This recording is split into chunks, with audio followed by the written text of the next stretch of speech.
ರಾಜ್ಯ ಕಾಂಗ್ರೆಸ್ನಲ್ಲಿ dinner ಪಾಲಿಟಿಕ್ಸ್ಗೆ high command ತಾತ್ಕಾಲಿಕ ಬ್ರೇಕ್ ಹಾಕಿದೆ. ರಾಜ್ಯ ರಾಜಕೀಯ ವಲಯದಲ್ಲಿ ಡಿನ್ನರ್ ಮೀಟಿಂಗ್ ತೀವ್ರ ಚರ್ಚೆಗೆ ಈಡಾಗ್ತಾ ಇದ್ದಂತೆ ಅಲರ್ಟ್ ಆದಂತಹ ರಾಜ್ಯ ಉಸ್ತುವಾರಿ ಸಚಿವ ಸುರ್ಜೇವಾಲಾ ನಾಳೆ ಗೃಹ ಸಚಿವ ಪರಮೇಶ್ವರನ್ನ ಕರೆದಿದ್ದು ದಲಿತ ಸಚಿವರು ಶಾಸಕರ ಡಿನ್ನರ್ ಪಾರ್ಟಿಗೆ ಆಕ್ಷೇಪವನ್ನು ವ್ಯಕ್ತಪಡಿಸಿದ್ದಾರೆ.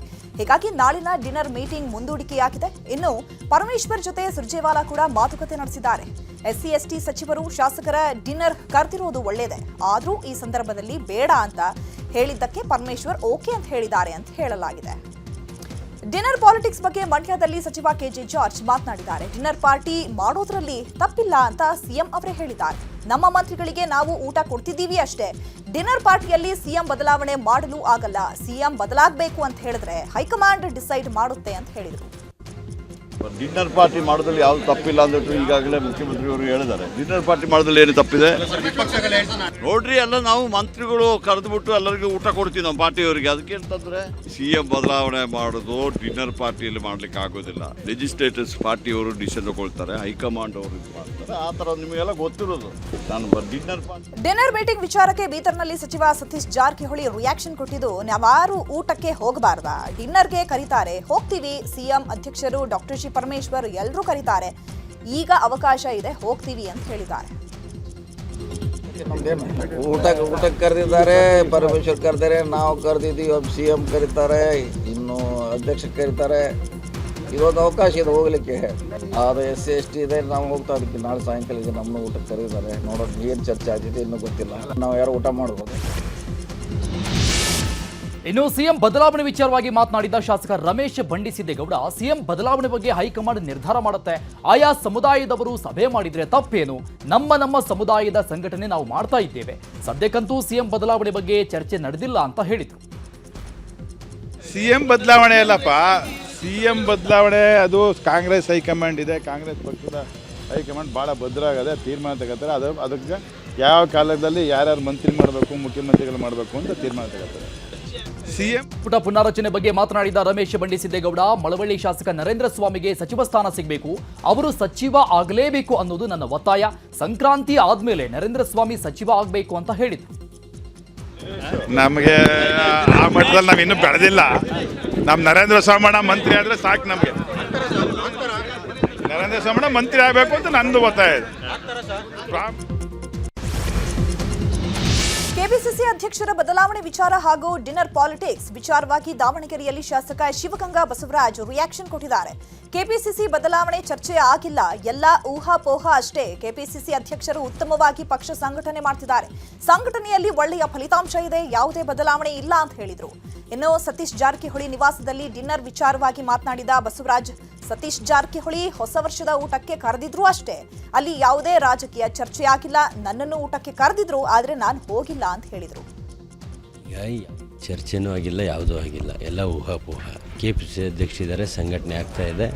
ಸಂಘಟನೆಯಲ್ಲಿ ಒಳ್ಳೆ ರಿಸಲ್ಟ್ ಇದೆ. ಬದಲಾವಣೆನೂ ಮಾಡೋದಿಲ್ಲ, ಏನೂ ಮಾಡೋದಿಲ್ಲ. ಅದ್ರ ಮೇಲೂ ಮಾಡಬೇಕು ಅನ್ನೋದಿದ್ರೆ ಹೈಕಮಾಂಡ್ ತೀರ್ಮಾನ, ಅದು ಶಾಸಕರು ತೀರ್ಮಾನ ಅಲ್ಲ. ಅಂತೂ ಯಾವುದೂ ಚರ್ಚೆ ಆಗಿಲ್ಲ. ಚರ್ಚೆ ಆಗಿರೋದು ಬಂದಿಲ್ಲ. ಯಾರು ಹೇಳ್ತಿದ್ದಾರೆ ಎಲ್ಲಿ ಹೇಳಿದ್ದಾರೆ? ಏನಿಲ್ಲ, ಊಟಕ್ಕೆ ಸೇರಿದ್ದಾರೆ. ಹೊಸ ವರ್ಷಕ್ಕೆ ಊಟಕ್ಕೆ ಸೇರಿದ್ದಾರೆ. ನಮಗೂ ಕರೆದಿದ್ರು. ಅವತ್ತು ನಾನು ದಾವಣಗೆರೆಯಲ್ಲಿದ್ದೆ, ಹಂಗಾಗಿ ಹೋಗಿಲ್ಲ. ಸರ್ಕಾರದ ವಿರುದ್ಧ ಎಚ್ಡಿಕೆ ಮಾಡಿರೋ 60% ಕಮಿಷನ್ ಆರೋಪದ ಬಗ್ಗೆ ಮಾತನಾಡಿದ ಬಸವರಾಜ್, ಎಚ್ಡಿಕೆ ಬಳಿ ಏನಾದರೂ ದಾಖಲೆಗಳಿದ್ರೆ ಅದನ್ನ ರಿಲೀಸ್ ಮಾಡಿ, ಸುಮ್ಮನೆ ಗಾಳಿಯಲ್ಲಿ ಗುಂಡು ಹೊಡೆಯೋದಲ್ಲ. ಎಚ್ಡಿಕೆ ಸೋಲಿನ ಹತಾಶೆಯಲ್ಲಿದ್ದಾರೆ. ಜೆಡಿಎಸ್ನ 19 ಜನರು ಕಾಂಗ್ರೆಸ್ ಸೇರ್ತಾರೆ ಅನ್ನೋ ಸುದ್ದಿ ಇದೆ, ಅದನ್ನ ಎಚ್ಡಿಕೆಗೆ ತೆಗೆದುಕೊಳ್ಳಲು ಆಗ್ತಾ ಇಲ್ಲ. ಹೀಗಾಗಿ ಆರೋಪವನ್ನ ಮಾಡ್ತಿದ್ದಾರೆ ಅಂತ ಹೇಳಿದ್ರು. ಹೇಳಿದೀವಲ್ಲ, ಸಾಕ್ಷಿ ಸಮೇತ ಕೊಡುವನ್ರಿ, ಸುಮ್ಮನೆ ಗಾಳಿಲಿ ಗುಂಡು ಹೊಡೆಯೋದು ಬೇಡ. ಈಗ ಅವರು ಸೋಲಿನ ಹತಾಶೆಯಲ್ಲಿದ್ದಾರೆ.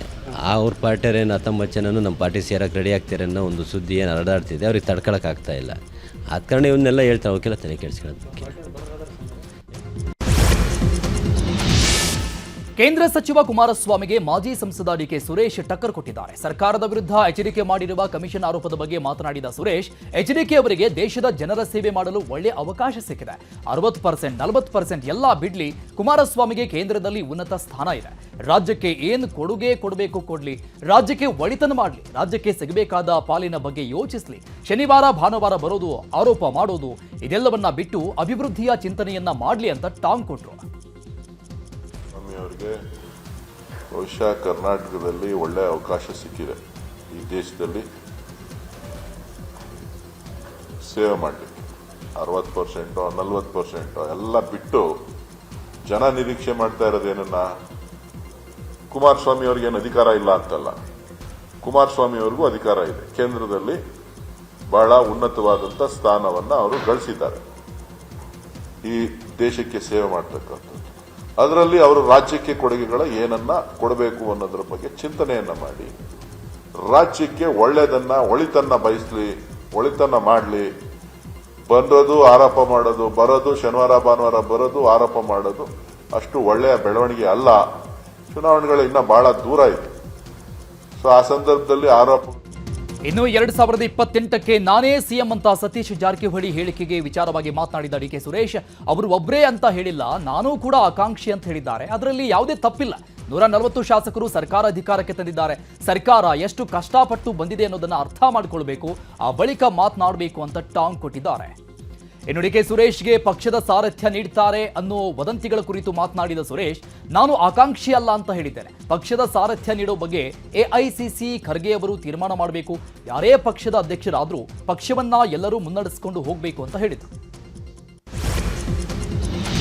ರಾಜ್ಯದಲ್ಲಿ ಅಭಿವೃದ್ಧಿ ಕುಂಠಿತವಾಗಿದೆ ಅಂತ ವಿಪಕ್ಷ ನಾಯಕ ಆರ್ ಅಶೋಕ್ ಆರೋಪಿಸಿದ್ದಾರೆ. ಬೆಂಗಳೂರಿನಲ್ಲಿ ಮಾತನಾಡಿದ ಅಶೋಕ್, ಅಭಿವೃದ್ಧಿಗೆ ಹಣ ಇಲ್ಲ ಅಂತ ಕಾಂಗ್ರೆಸ್ ನಾಯಕರೇ ಹೇಳ್ತಿದ್ದಾರೆ. ರಾಜ್ಯದಲ್ಲಿ ಅಭಿವೃದ್ಧಿ ಸಮಸ್ಯೆಯಾದರೂ ಕಾಂಗ್ರೆಸ್ ಪಕ್ಷದ ಅಭಿವೃದ್ಧಿ ಮಾತ್ರ ನಿಂತಿಲ್ಲ. 40% ನಿಂದ 60%ಗೆ ಕಮಿಷನ್ ಏರಿಕೆ ಮಾಡಿಕೊಂಡಿದ್ದಾರೆ. ರಾಜ್ಯದಲ್ಲಿ ಸರಣಿ ಆತ್ಮಹತ್ಯೆ ಆಗ್ತಾ ಇದೆ. ಸಿದ್ದರಾಮಯ್ಯ ಅವರು 60% ಕಮಿಷನ್ ಆರೋಪಕ್ಕೆ ದಾಖಲೆ ಕೇಳಿದ್ರು. ಆದರೆ ಅವರು ಬಿಜೆಪಿ ಮೇಲೆ ಮಾಡಿದ್ದ 40% ಕಮಿಷನ್ ಆರೋಪಕ್ಕೆ ದಾಖಲೆ ಕೊಡ್ಲಿ ಅಂತ ಹೇಳಿದ್ರು.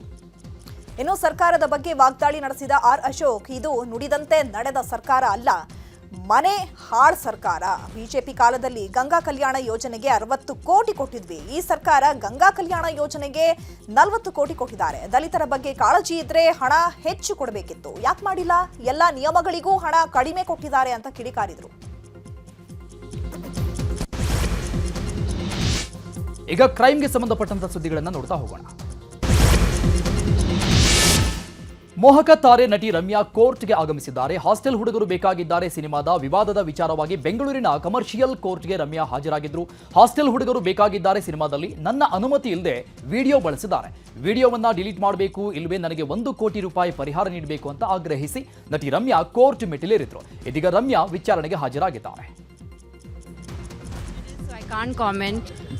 ಕೋರ್ಟಿಗೆ ಬಂದಿರೋದು ಬಿಕಾಸ್ ನನ್ನ ಪ್ರೆಸೆನ್ಸ್ ಬೇಕಾಗಿತ್ತು. ಜಡ್ಜ್ ಅವ್ರು ಕರೆದ್ರು, ಸೊ ನಾನು ಬಂದೆ. ನಾವು ಡಾಕ್ಯುಮೆಂಟ್ಸ್ ಎಲ್ಲ ಸಬ್ಮಿಟ್ ಮಾಡಬೇಕಾಗಿತ್ತು. But since the matter is subject I can't really comment, so I have to respect the law. So ಹಾಗಾಗಿ ಐಶ್ವರ್ಯ ಗೌಡ ವಂಚನೆ ಪ್ರಕರಣಗಳು ಬಗೆದಷ್ಟು ಬಯಲಾಗ್ತಾ ಇದೆ. ಒಬ್ಬರಲ್ಲ ಇಬ್ಬರಲ್ಲ ಹಲವರಿಗೆ ಕಿಲಾಡಿ ಲೇಡಿ ವಂಚನೆ ಮಾಡಿದಾಳಂತೆ. ಇದೀಗ ಡಿಕೆ ಸುರೇಶ್ ತಂಗಿ ಹೆಸರಲ್ಲಿ ಮತ್ತೊಬ್ಬರಿಗೆ ವಂಚನೆ ಮಾಡಿರೋದು ಬೆಳಕಿಗೆ ಬಂದಿದೆ. ಡಾಕ್ಟರ್ ಮಂಜುಳಾ ಪಾಟೀಲ್ ಅನ್ನೋ ವೈದ್ಯರೊಬ್ಬರಿಗೆ ಬರೋಬ್ಬರಿ 5 ಕೋಟಿ ರೂಪಾಯಿಯನ್ನ ಐಶ್ವರ್ಯ ಗೌಡ ವಂಚನೆ ಮಾಡಿದಾರಂತೆ. ಬಿಸಿನೆಸ್ ನೆಪದಲ್ಲಿ 2.5 ಕೋಟಿ ಹಣ ಹಾಗೂ 2 ಕೆಜಿ ಚಿನ್ನ ವಂಚನೆ ಮಾಡಿದ್ದಾರೆ ಅಂತ ಆರ್ಆರ್ ನಗರ ಠಾಣೆಯಲ್ಲಿ ಐಶ್ವರ್ಯ ಗೌಡ ವಿರುದ್ಧ ಎಫ್ಐಆರ್ ದಾಖಲಾಗಿದೆ. ಇನ್ನು ಜೈಲಿಗೆ ಹೋಗಿ ಬಂದ ಬಳಿಕವೂ ಐಶ್ವರ್ಯ ಹವಾ ಕಡಿಮೆ ಆಗಿಲ್ವಂತೆ. ಜೈಲಿಗೆ ಹೋಗಿ ಬಂದ ಮೇಲೂ ಕೂಡ ಡಾಕ್ಟರ್ ಮಂಜುಳಾ ಪಾಟೀಲ್ಗೆ ಕಿಲಾಡಿ ಐಶ್ವರ್ಯ ಆವಾಸ್ ಹಾಕಿದಾರಂತೆ. ಡಾಕ್ಟರ್ ಮಂಜುಳಾ ನಿವಾಸಕ್ಕೆ ತೆರಳಿದ ಐಶ್ವರ್ಯ ಚಾಲಕ ಧನಂಜಯ್ ಐಶ್ವರ್ಯ ಜೊತೆ ಮಾತನಾಡುವಂತೆ ಡಾಕ್ಟರ್ ಮಂಜುಳಾಗೆ ಧಮಕಿ ಹಾಕಿದಾರಂತೆ. ಆ ಬಳಿಕ ನಾನು ಡಿಕೆ ಸುರೇಶ್ ತಂಗಿ, ನಿನ್ನ ಹಣ ಕೊಡಲ್ಲ, ಹಣದ ಬಗ್ಗೆ ದೂರು ಅಥವಾ ಸಾಕ್ಷ್ಯ ನೀಡದಂತೆ ಬೆದರಿಕೆ ಹಾಕಿದ್ದಾರೆ ಅಂತ ಡಾಕ್ಟರ್ ಮಂಜುಳಾ ದೂರಿನಲ್ಲಿ ಉಲ್ಲೇಖ ಮಾಡಿದ್ದಾರೆ. ಈಗ HMPV ವೈರಸ್ಗೆ ಸಂಬಂಧಪಟ್ಟಂತಹ ಸುದ್ದಿಗಳನ್ನ ಒಂದೊಂದೇ ಕ್ವಿಕ್ ಆಗಿ ನೋಡ್ತಾ ಹೋಗೋಣ. HMPV ಭಾರತದಲ್ಲೂ ಜನರ ಉದ್ವೇಗವನ್ನ ಹೆಚ್ಚಿಸ್ತಾ ಇದೆ. ಹ್ಯೂಮನ್ ಮೆಟಾಫ್ಯೂಮೋ ವೈರಸ್ ಭಾರತದಲ್ಲೂ ಕಾಣಿಸಿಕೊಂಡಿದೆ. ದೇಶದಲ್ಲಿ ಒಟ್ಟು 6 HMPV ವೈರಸ್ ಕೇಸ್ಗಳು ದೃಢವಾಗಿದೆ. ಬೆಂಗಳೂರು, ತಮಿಳುನಾಡಲ್ಲಿ 2 ಪ್ರಕರಣ, ಗುಜರಾತ್ ಹಾಗೂ ಪಶ್ಚಿಮ ಬಂಗಾಳದಲ್ಲಿ 1 ಪ್ರಕರಣ ಪತ್ತೆಯಾಗಿದೆ. ಬೆಂಗಳೂರಿನಲ್ಲಿ 2 ಮಕ್ಕಳಿಗೆ HMPV ಸೋಂಕು ಬೆನ್ನಲ್ಲೇ ಆರೋಗ್ಯ ಇಲಾಖೆ ಫುಲ್ ಅಲರ್ಟ್ ಆಗಿದೆ. ಇನ್ನು ರಾಜ್ಯದಲ್ಲಿ HMP ವೈರಸ್ ಭಾರಿ ಆತಂಕ ಹುಟ್ಟುಹಾಕಿದೆ. ಬೆಂಗಳೂರಿನ 2 ಮಕ್ಕಳಲ್ಲಿ ವೈರಸ್ ಕಾಣಿಸಿಕೊಂಡಿರುವುದನ್ನು ಸರ್ಕಾರ ಗಂಭೀರವಾಗಿ ಪರಿಗಣಿಸಿದೆ. ಹೀಗಾಗಿ ಸಿಎಂ ಸಿದ್ದರಾಮಯ್ಯ ಇವತ್ತು ಸಿಎಂ ಗೃಹ ಕಚೇರಿ ಕೃಷ್ಣಾದಲ್ಲಿ ಆರೋಗ್ಯ ಇಲಾಖೆ ಅಧಿಕಾರಿಗಳ ಸಭೆ ನಡೆಸಿದರು. ಈ ವೇಳೆ ಆರೋಗ್ಯ ಸಚಿವ ದಿನೇಶ್ ಗುಂಡೂರಾವ್ ಸೇರಿದಂತೆ ಹಿರಿಯ ಅಧಿಕಾರಿಗಳು ಭಾಗಿಯಾಗಿದ್ದರು. HMP ವೈರಸ್ ನಿಯಂತ್ರಣ ಕುರಿತು ಗಂಭೀರ ಚರ್ಚೆ ನಡೆಯಿತು. ಮುನ್ನೆಚ್ಚರಿಕೆ ಕ್ರಮಗಳ ವಹಿಸುವಂತೆ ಅಧಿಕಾರಿಗಳಿಗೆ ಸಿಎಂ ಸೂಚನೆ ಕೊಟ್ಟಿದ್ದಾರೆ.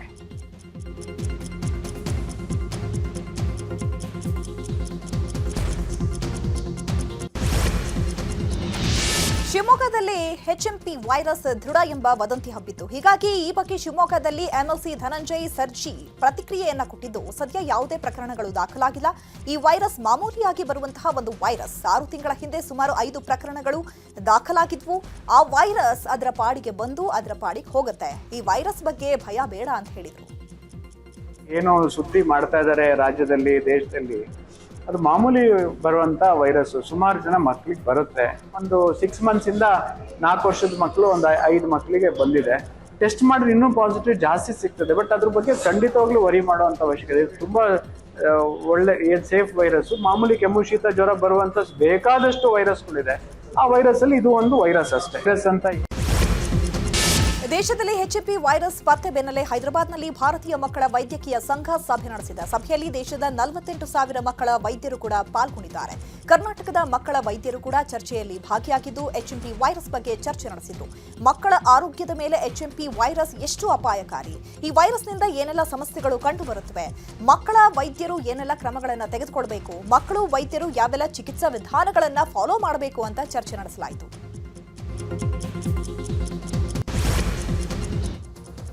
ಈಗ ರಾಜ್ಯದಲ್ಲಾದ ಪ್ರಮುಖ ಬೆಳವಣಿಗೆಗಳನ್ನು ನೋಡ್ತಾ ಹೋಗೋಣ.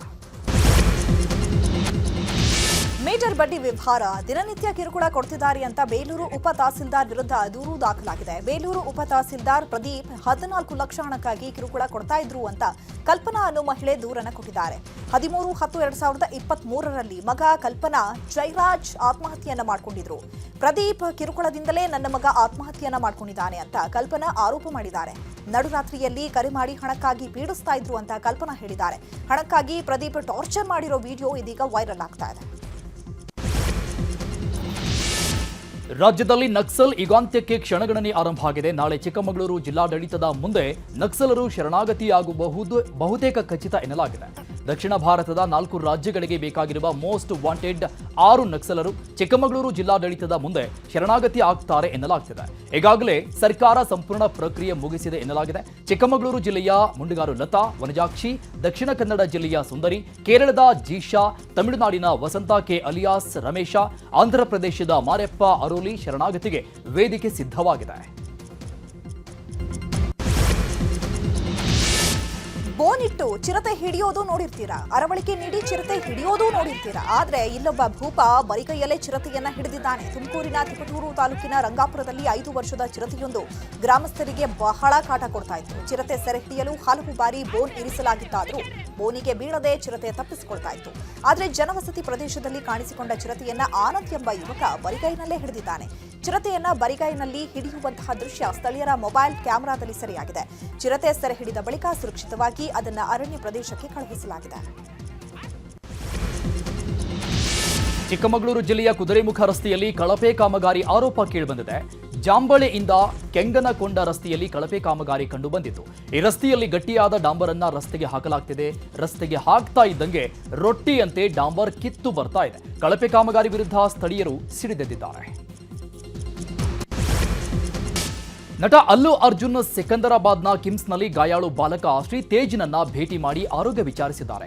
ಅಲ್ಲು ಅರ್ಜುನ್ ಜೊತೆ ಟಿಜಿಎಫ್ಡಿಸಿ ಅಧ್ಯಕ್ಷ ದಿಲ್ ರಾಜು ಕೂಡ ಇದ್ರು. ಪೊಲೀಸರ ಅನುಮತಿ ಬಳಿಕ ಅಲ್ಲು ಅರ್ಜುನ್ ಆಸ್ಪತ್ರೆಗೆ ಭೇಟಿ ಕೊಟ್ಟಿದ್ದಾರೆ. ಅಲ್ಲದೆ ಆಸ್ಪತ್ರೆಗೆ ಭೇಟಿ ನೀಡುವುದನ್ನ ಗೌಪ್ಯವಾಗಿ ಇಡುವಂತೆ ಪೊಲೀಸರು ಸೂಚಿಸಿದ್ರು ಎನ್ನಲಾಗಿದೆ. ಡಿಸೆಂಬರ್ 4ರಂದು ಸಂಧ್ಯಾ ಥಿಯೇಟರ್ನಲ್ಲಿ ಪುಷ್ಪ 2 ಪ್ರದರ್ಶನದ ವೇಳೆ ರೇವತಿ ಎಂಬುವವರು ಪ್ರಾಣ ಕಳೆದುಕೊಂಡಿದ್ರು. ಅವರ 9 ವರ್ಷದ ಮಗ ಶ್ರೀ ತೇಜ್ ತೀವ್ರವಾಗಿ ಗಾಯಗೊಂಡಿದ್ದ. ಕಳೆದ 34 ದಿನಗಳಿಂದ ಶ್ರೀ ತೇಜ್ ಜೀವನ್ಮರಣ ಹೋರಾಟ ನಡೆಸ್ತಾ ಇದ್ದಾನೆ.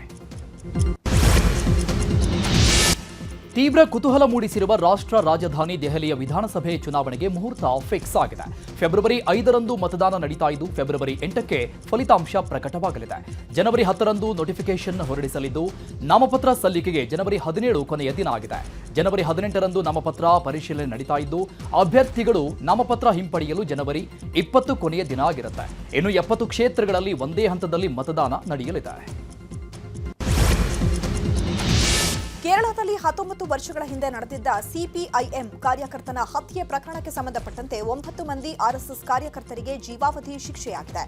ತಲಕ್ಕೇರಿ ಹೆಚ್ಚುವರಿ ಜಿಲ್ಲಾ ಸೆಷನ್ಸ್ ನ್ಯಾಯಾಲಯ ಇವತ್ತು ಜೀವಾವಧಿ ಶಿಕ್ಷೆ ಪ್ರಕಟ ಮಾಡಿದೆ. 2005 ಅಕ್ಟೋಬರ್ 3ರಂದು ಕನ್ನಪುರಂ ಚುಂಡಾದ ಸಿಪಿಐಎಂ ಕಾರ್ಯಕರ್ತ ರಿಜಿತ್ ಶಂಕರನ್ ಅವರ ಮೇಲೆ ಆರ್ಎಸ್ಎಸ್ ಕಾರ್ಯಕರ್ತರು ದಾಳಿ ನಡೆಸಿ ಹತ್ಯೆ ಮಾಡಿದರು. ಘಟನೆಯಲ್ಲಿ ರಿಜಿತ್ನ 3 ಸ್ನೇಹಿತರು ಗಾಯಗೊಂಡಿದ್ದರು. ಉತ್ತರ ಭಾರತದಲ್ಲಿ ಮಾಂಜಾ ಹಾವಳಿ ಮಿತಿಮೀರಿದ್ದು ಇದೀಗ ಚೈನೀಸ್ ಮಾಂಜಾ ಮತ್ತೋರ್ವ ಯುವಕ ಕತ್ತು ಸೀಳಿ ಕೊಂದು ಹಾಕಿದೆ. ಉತ್ತರ ಪ್ರದೇಶದ ಮೀರತ್ನಲ್ಲಿ ಈ ಚೈನೀಸ್ ಮಾಂಜಾ ಆಧಾರಕ್ಕೆ ಯುವಕನೋರ್ವ ಬಲಿಯಾಗಿದ್ದಾನೆ. ಮೃತ ಯುವಕನನ್ನ ಸುಹೇಲ್ ಅಂತ ಗುರುತಿಸಲಾಗಿದ್ದು, ಈತ ತನ್ನ ಸ್ನೇಹಿತನೊಂದಿಗೆ ಬೈಕ್ನಲ್ಲಿ ಶಾಪಿಂಗ್ ತೆರಳಿ ವಾಪಸ್ ಆಗ್ತಾ ಇದ್ದಾಗ ಗಾಜು ಲೇಪಿತ ಗಾಳಿಪಟದ ದಾರ ಆತನ ಕುತ್ತಿಗೆಗೆ ಸಿಲುಕಿ ಸಾವನ್ನಪ್ಪಿದ್ದಾನೆ. ಇನ್ನು ಸ್ಥಳಕ್ಕೆ ಬಂದ ಪೊಲೀಸರು ಗಾಯಗೊಂಡ ಮತ್ತೋರ್ವ ಯುವಕನನ್ನ ಆಸ್ಪತ್ರೆಗೆ ದಾಖಲಿಸಿದ್ದಾರೆ.